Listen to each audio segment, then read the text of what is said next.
Hello दोस्तों, स्वागत है आप लोग के अपने यूट्यूब चैनल स्टडी पॉइंट 11 में। दोस्तों हम लोग देख रहे हैं एसएससी जीडी एग्जाम 2023 के लिए सेट प्रैक्टिस। आज के इस वीडियो में बात करेंगे दोस्तों हम लोग जीके जीएस और मोस्ट इम्पोर्टेंट करेंट अफेयर्स का सेट नंबर 9। इससे पहले दोस्तों हम लोग 8 सेट हिंदी का और 8 सेट जीके जीएस और करेंट अफेयर्स का कर चुके हैं। आप में से किसी भी छात्र को देखना है तो चैनल पर प्ले बना हुआ है, जाकर आप वहाँ से देख सकते हैं। पीडीएफ आपको लेना है तो वीडियो के डिस्क्रिप्शन में आपको टेलीग्राम चैनल का लिंक मिलेगा, वहाँ से आप जुड़कर पीडीएफ ले सकते हैं, ठीक है। और इस वीडियो को दोस्तों शेयर करना है आप लोग को, क्योंकि आपको पता है कि हमारा टारगेट है 5K। तो जल्दी आप लोग इस टारगेट को भी कंप्लीट करेंगे। और आपके एग्ज़ाम में दोस्तों रह गए हैं अब 29 डे, और इस 29 दिनों में आपको जी जान लगा के मेहनत करना है, ठीक है। 29 दिनों को आप 3 महीना में बदल सकते हैं दोस्तों, लेकिन आपको ज़्यादा समय पढ़ाई को देना होगा, ठीक है। तो चलिए शुरुआत करते हैं दोस्तों इस वीडियो का सेट नंबर 9 का। तो ये रहा आपके स्क्रीन पे पहला सवाल है, इनमें से तिमिर शब्द का विलोम कौन सा है। 5 सेकंड का समय मिलेगा आपको हर एक प्रश्न का उत्तर करने के लिए, और उस 5 सेकंड में आप कॉपी पर उत्तर करेंगे या फिर कमेंट बॉक्स में उत्तर करेंगे। और वीडियो जब समाप्त होगा दोस्तों तो आपके कितने प्रश्न सही हुए इसको भी आप लोग कमेंट बॉक्स में बता देंगे, ठीक है। आइए बात करते हैं इस प्रश्न का राइट आंसर के बारे में। तो इनमें से तिमिर शब्द का विलोम, देखिए विलोम शब्द जो है आपके एग्जाम के लिए बहुत महत्वपूर्ण है, ध्यान रखेंगे। विलोम शब्द आपके एग्जाम के लिए इंपॉर्टेंट टॉपिक है। तो तिमिर शब्द का विलोम दोस्तों ऑप्शन नंबर डी में दिख रहा है, आलोक जो है इसका राइट आंसर हो जाएगा, ठीक है। कठिन की बात करें, इसका विलोम क्या होता है तो सरल हो जाएगा। और कृत्रिम, जो मनुष्य के द्वारा बनाया जाता है उसको कृत्रिम बोला जाता है, तो इसका हो जाएगा विलोम प्राकृत। जो पहले से ही प्रकृति में मौजूद हो, जिसको मनुष्य के द्वारा नहीं बनाया गया हो, उसे प्राकृत बोलते हैं। तो कृत्रिम का विलोम हो जाएगा प्राकृत, ध्यान रखेंगे। आइए अगला सवाल देखते हैं। विश्व में अस्थाई भाव किस रस में होता है। ऑप्शन ए है शांत, ऑप्शन बी अद्भुत, ऑप्शन सी हास्य, या ऑप्शन डी वीर। तो इस प्रश्न का दोस्तों राइट आंसर होगा ऑप्शन नंबर डी, वीर हो जाएगा। तो विश्व में अस्थाई भाव वीर रस में होता है। शांत की बात करें दोस्तों तो शांत रस का अस्थाई भाव निर्वेद होता है। बात करें दोस्तों हास्य का, तो हास्य रस का अस्थाई भाव हास्य ही होता है, यह भी आपको ध्यान में रखना है। आइए बात करते हैं अब अगले सवाल का। ईश्वर को न मानने वाला व्यक्ति के लिए एक शब्द क्या है। सनाथ, आस्तिक, पंडित, या फिर नास्तिक। तो इस प्रश्न का दोस्तों सही उत्तर होगा ऑप्शन नंबर डी, नास्तिक। जो ईश्वर को नहीं मानता है उस व्यक्ति को नास्तिक बोला जाता है। बात करें दोस्तों जो ईश्वर को मानता है तो उसको आस्तिक बोलते हैं। और पंडित, जिसके पास ज़्यादा ज्ञान हो, सबसे अधिक ज्ञानी हो, उसे पंडित बोलते हैं। आपको कमेंट बॉक्स में बताना है कि सनाथ किसको बोलते हैं, या फिर किसके लिए इस शब्द का प्रयोग किया जाता है सनाथ।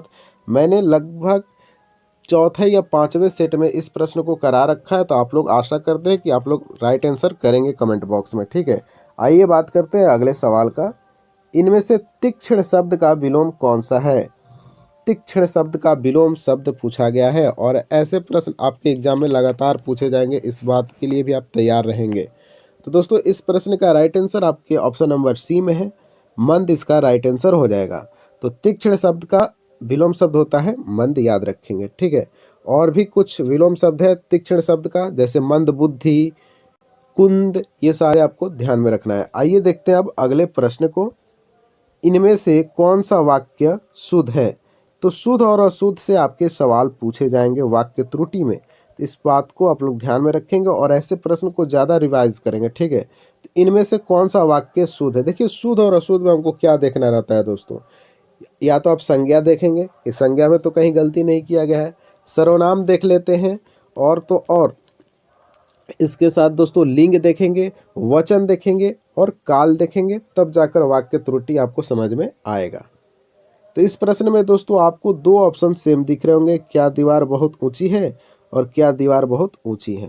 तो इसका राइट आंसर आप ऑप्शन ए भी बोल सकते हैं और ऑप्शन सी भी बोलते हैं, कोई इसमें गलती वाली बात है नहीं। लेकिन यहाँ देखिए दीवाल बोला गया है, लेकिन दीवार होता है, इसमें भी दीवाल बोला गया है तो दीवार होता है, इस बात को आप लोग ध्यान में रखेंगे। आइए देखते हैं अब अगले सवाल। संज्ञा के जिस रूप से पुरुषत्व या फिर स्त्रीत्व का बोध हो उसे क्या कहते हैं। ऑप्शन ए है क्रिया, ऑप्शन बी वचन, ऑप्शन सी लिंग, या ऑप्शन डी कारक। तो इस प्रश्न का दोस्तों राइट आंसर होगा ऑप्शन नंबर सी, लिंग। यानी जिस क्रिया से, जिस संज्ञा से पुरुषत्व या फिर स्त्रीत्व का बोध हो उसे लिंग बोलते हैं। अब आइए बात करते हैं दोस्तों इस बारे में थोड़ा सा। तो देखिए लिंग के दो भेद होते हैं हिंदी में, एक होता है पुल्लिंग और दूसरा होता है स्त्रीलिंग होता है। अब बात करें दोस्तों पुल्लिंग में कौन कौन आएगा, तो जिस शब्द से जिस संज्ञा से पुरुष जाति का बोध होता है उसे पुल्लिंग बोलते हैं। और स्त्रीलिंग किसको बोलेंगे दोस्तों, बिल्कुल उसका उल्टा, तो जिस संज्ञा या सर्वनाम से किसी महिला जाति का बोध हो उसे स्त्रीलिंग बोलते हैं। ठीक है, अब आइए बात करते हैं दोस्तों अगले सवाल का। इनमें से कौन सा शब्द सूर्य का पर्यायवाची है, तो सूर्य का पर्यायवाची दोस्तों मोस्ट इम्पोर्टेंट है। आप ध्यान रखेंगे हर एक पेपर में सूर्य से प्रश्न पूछा जाता है। तो इस प्रश्न का राइट आंसर आपको दिख रहा होगा ऑप्शन नंबर डी में आदित्य।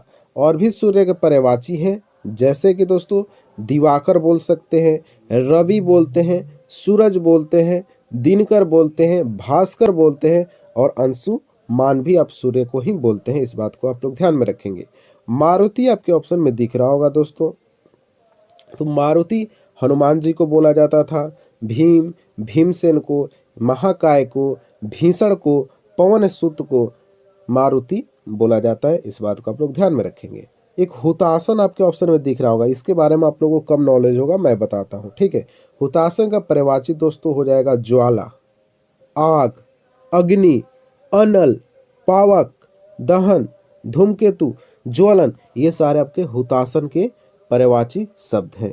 आइए बात करते हैं अब अगले सवाल का। अतएव शब्द का संधि विच्छेद क्या होगा। देखिए संधि विच्छेद से आपसे सवाल पूछे जाएंगे, इस बात को आप लोग ध्यान में रखेंगे और बिल्कुल इसकी तैयारी करके जाएंगे। संधि विच्छेद कैसे तोड़ा जाता है शब्दों को, इस बात की आपको नॉलेज होनी चाहिए। ठीक है, तो अतएव शब्द का संधि विच्छेद इसमें से क्या होगा, 68 का right answer option number A, अतः प्लस एव मिलकर क्या बना देगा, अतः एव बना देगा। ठीक है, तो इसको ध्यान में रखेंगे आप लोग। अतः एव का संधि विच्छेद हो जाएगा अतः प्लस एव। आइए बात करते हैं अब अगले सवाल का। 3 बेर खाती थी, वे 3 बेर खाती थी, खाती है। देखिए बेर जो है इसमें 2 बार रिपीट हुआ है दोस्तों। ठीक है, आइए इसके बारे में समझते हैं। जहां एक शब्द की आवृत्ति आपको 2 या 2 से अधिक बार होती है, ठीक है, परंतु उनके अर्थ अलग अलग होती है, वहां यमक अलंकार होता है। क्या होता है दोस्तों, यमक अलंकार होता है। जहां एक शब्द की आवृत्ति 2 या 2 से अधिक बार हो जाती है और उनका अर्थ अलग अलग निकलता हो। ठीक है, और इस सवाल में देखेंगे तो बेर का जो है दोस्तों 2 बार इस्तेमाल किया गया है और भिन्न भिन्न अर्थ में यह वक्त और फल के अर्थ में बताया गया है। तो ध्यान रखेंगे दोस्तों, इस प्रश्न का right answer option number C में आपको यमक दिख रहा है ना, यही आपका राइट आंसर हो जाएगा, ध्यान में रखेंगे। आइए बात करते हैं अब अगले सवाल का। बाग बाग होना मुहावरे का अर्थ कौन सा है।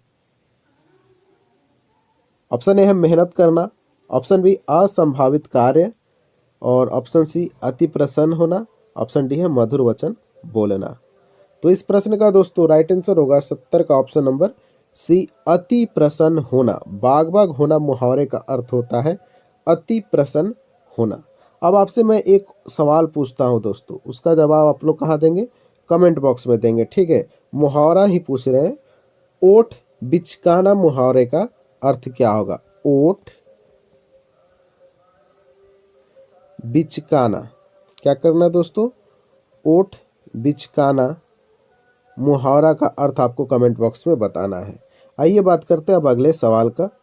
मूर्धन्य अल्प प्राण अघोष व्यंजन वर्ण का उदाहरण कौन सा है। 71 का दोस्तों right answer option number C हो जाएगा, ट हलंत। याद रखेंगे दोस्तों, तो मूर्धन्य अल्प प्राण अघोष व्यंजन वर्ण का उदाहरण है ट हलंत। अच्छा, आपको ये पता है दोस्तों कि प्रत्येक वर्ण के जो प्रथम और द्वितीय व्यंजन अघोष कहलाते हैं। जो भी वर्ण है उस वर्ग के प्रथम और द्वितीय स्थान पे जो आते हैं व्यंजन, उसे व्यंजन अघोष बोला जाता है। ठीक है, और प्रत्येक वर्ण के तृतीय, चतुर्थ और पंचम व्यंजन घोष कहलाते हैं। ये आपको ध्यान में रखना है और यहाँ से सवाल पूछे जाते हैं, जैसे कि यहाँ सवाल आपसे पूछ लिए गए हैं। ठीक है, तो इस प्रश्न का राइट आंसर ट हलंत हो जाएगा। आइए देखते हैं अगले सवाल को। गुरुजी योग सिखाएंगे इस वाक्य में क्रिया किस काल का बोध करा रही है? गुरुजी योग सिखाएंगे, बिल्कुल भविष्य में सिखाने वाले हैं गुरुजी। तो इस प्रश्न का राइट आंसर आपको ऑप्शन नंबर बी में दिखेगा, सामान्य भविष्यत काल में। तो गुरुजी योग सिखाएंगे का right answer option number B, सामान्य भविष्यत काल के लिए यह वाक्य बोला गया है। आइए बात करते हैं अब 73 नंबर सवाल का। इनमें से पुल्लिंग शब्द कौन सा है? ऑप्शन ए है दौलत, निधि, कोष या फिर रकम। तो पुल्लिंग और स्त्रीलिंग शब्द आपके नॉलेज होने चाहिए दोस्तों, क्योंकि यहाँ से डायरेक्ट सवाल बनते हैं जैसे यहाँ बन गए हैं।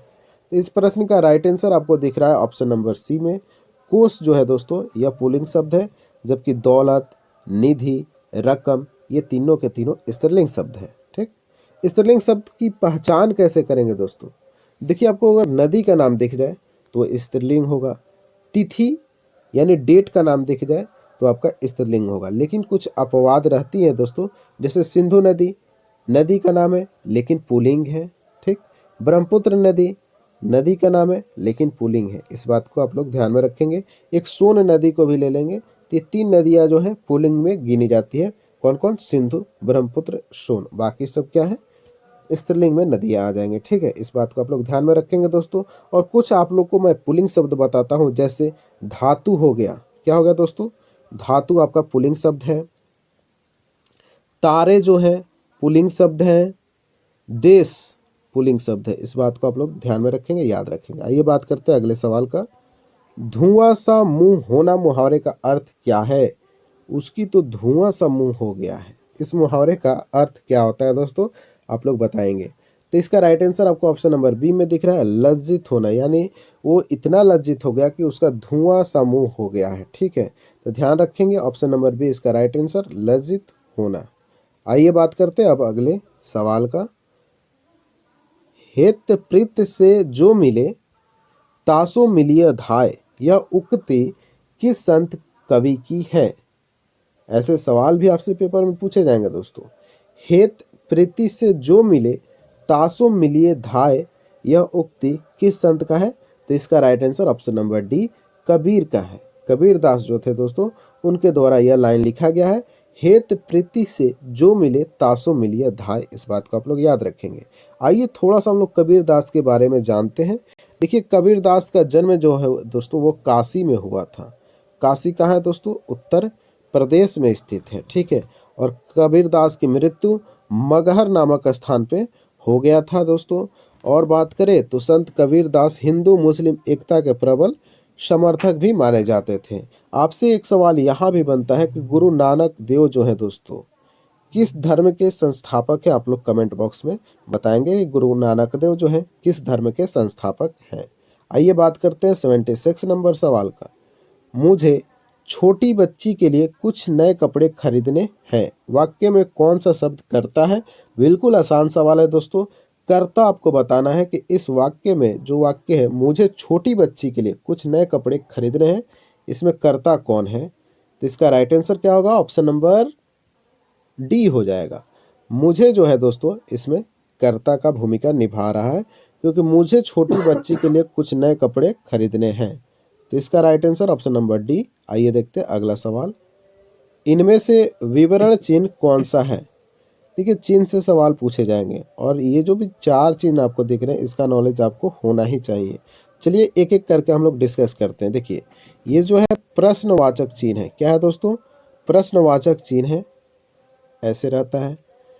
ये जो आपको दिख रहा है दोस्तों, और यही सवाल आपसे पूछा गया है विवरण चिन्ह, तो ये हो जाएगा विवरण चिन्ह का संकेत। इस बात को आप लोग ध्यान में रखेंगे। तो 77 का ऑप्शन नंबर बी आपका राइट आंसर होगा। इसकी बात करें तो ये तो आपको दिख रहा है कि पूर्ण विराम है। जब भी आप प्रश्न उत्तर लिखते हैं तो जब उत्तर को आप समाप्त करते हैं तो इस चिन्ह को लगाते हैं, उसको पूर्ण विराम बोलते हैं। और इसको क्या बोलते हैं? तो विस्मयादि बोधक का चिन्ह बोलते हैं इस चिन्ह को। ठीक है, तो ये चारों चिन्ह के बारे में आपको पता होना चाहिए। अब आइए, एक और चिन्ह होता है ऐसे, जिसको हम लोग कॉमा बोलते हैं। ठीक है, और इसको क्या बोलते हैं? अर्ध विराम का चिन्ह बोलते हैं। आइए बात करते हैं अब अगले सवाल का। अलंकार शब्द में कौन सा उपसर्ग है? तो उपसर्ग और प्रत्यय दो इंपॉर्टेंट टॉपिक है दोस्तों। हालांकि आसान टॉपिक है, लेकिन आपको ध्यान में रख के पढ़ लेना है उसके बारे में। अलंकार शब्द कौन सा उपसर्ग है? तो इसका राइट आंसर होगा ऑप्शन नंबर बी, अल दोस्तों अलंकार शब्द में उपसर्ग की भूमिका निभा रहा है।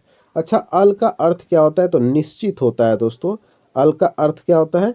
निश्चित होता है, ये भी आपको ध्यान में रखना है। अब आइए बात करते हैं अगले सवाल का। सवाल है आपके सामने, वुहान किस देश में है?